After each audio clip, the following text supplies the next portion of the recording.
করছেন, আমরা ইমফাসাইজ করতেছেন বা যারা শুনতেছেন কোরআন শরীফ কমপক্ষে আধা ঘন্টা অর্থ সব পড়ার জন্য এবং হাদিস শরীফ কমপক্ষে আধা ঘন্টা, কিন্তু কোরআন হাদিস সংক্রান্ত কোনো আলোচনা কারোর সাথে শুরু করলেই বলে যে আপনি কি আলিম, আপনি কোরআনে কি বুঝেন, আপনি হাদিসের কি বুঝেন, মিয়া আপনি তো এগুলা পড়লে নিজে পথভ্রষ্ট হইবেন, গুমরা হইবেন, লোকদেরকেও গুমরা করবেন।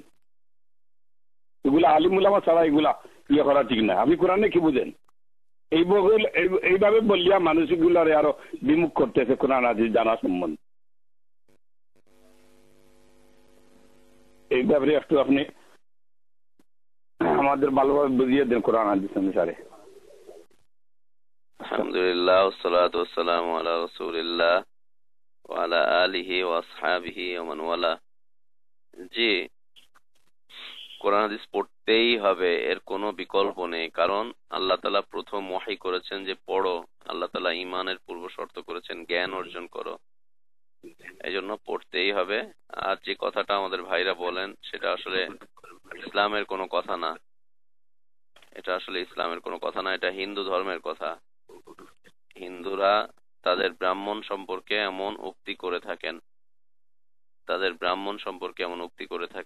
খ্রিস্টানরা তাদের পোপ সম্পর্কে এমন উক্তি করে থাকে, ইহুদিরা তাদের ধর্মযাজকদের সম্পর্কে এমন উক্তি করে থাকে যে তাদের ধর্মযাজকরা, তাদের পোপ এবং তাদের যে সমস্ত ব্রাহ্মণরা রয়েছে, ধর্মীয় লিডাররা রয়েছে, তারাই শুধুমাত্র ধর্মকে জানবে, অন্য কেউ জানার অধিকার নেই। ইসলাম এ কথাকে কোনোদিন সমর্থন করেনি, করছে না, করবেও না। এটা আল্লাহর পক্ষ থেকে বিধান। আল্লাহ তাআলা সমগ্র মানব জাতিকে বলেছেন পড়তে, সমগ্র মানব জাতিকে পড়তে বলেছেন।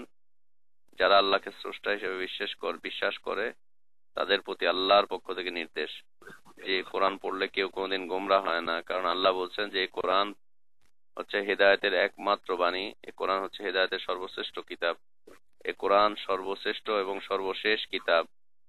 এই জাতির জন্য সর্বশেষ এবং সর্বশ্রেষ্ঠ কিতাব হচ্ছে হেদায়েতের এ কোরআন। এই জন্য এই কোরআন পড়তেই হবে। আসলে এটা তাদের গাত্রদাহ, তাদের একটা শরীর জ্বলা শুরু হয়েছে। কারণ যারা এই কোরআন সত্যিকার অর্থে অর্থ বুঝে পাঠ করবে তারা কোনো তরিকা মানবে না। যারা কোরআন অর্থ বুঝে পড়বে তারা ভিন্ন কোনো মতাবলম্বী হবে না, তারা মুসলিম হয়ে যাবে। কারণ এই কোরআন যারা পাঠ করে তাদেরকে আর গোমরা করা সম্ভব হয় না। এই জন্য দেখবেন যে যারা এই কথা বলছে যে আপনি গোমরা হবেন, মানুষকেও গোমরা করবেন, তারা কোনো না কোনো তরিকার সাথে, কোনো না কোনো দলের সাথে, কোনো না কোনো পক্ষের সাথে তারা জড়িত। এই তরিকা, দল, পক্ষের সাথে জড়িত হওয়ার কারণে তারা এই সমস্ত কথাবার্তাগুলো বলছে। আল্লাহ হেফাজত করেন ইনশাআল্লাহ। তাকে বলবেন, যারা এই কথা বলে যে তুমি কি আলেম, তাকে বলবেন যে না, আমি আলেম না হয়ে আলেম হওয়ার জন্য প্রচেষ্টা চালাচ্ছি,